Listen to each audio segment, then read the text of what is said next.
அனைவருக்கும் வணக்கம். ஜெர்மனி கிராமத்தமிழோட ஒரு பதிவு. இந்த பதிவு என்னென்னு சொன்னால், ஸ்பார்க்கல் தோட்டம். இந்த ஸ்பார்க்கல் தோட்டம் வந்து எவ்வளவு காலம் அதனுடைய பயிற்சி செய்ய, அது எவ்வளவு காலங்கள் வந்து அதில் வந்து பலன் அடையலாம்னு சொல்லி தான் இந்த பயிரை தான் பார்க்க போறீங்க. இந்த செடி வந்து 10 வருட காலங்கள் வந்து வச்சு பராமரிக்கலாம்.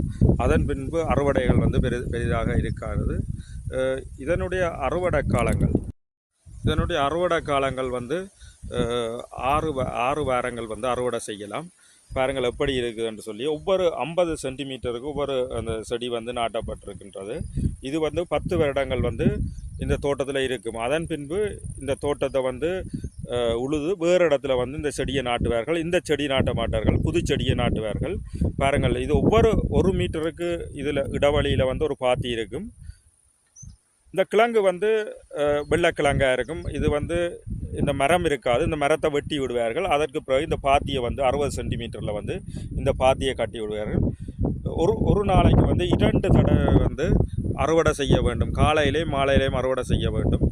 இப்படித்தான் இந்த அறுவடையை செய்து இந்த ஸ்பார்க்கல் தோட்டத்தை செய்கின்றார்கள். இது வந்து இனி அடுத்த வருடம் தான், அடுத்த வருடம் 5ஆம் மாதம் தான் அதை பாத்தி கட்டுவார்கள். இதை வெட்டி போட்டு அதனோட பாத்தி கட்டுவார்கள். இதோடு இந்த பதிவை முடித்துக்கொண்டு மீண்டும் ஒரு நல்ல பதிவோட கிராமத்தமிழ் சந்திக்கின்றேன். நன்றி, வணக்கம், பாய்.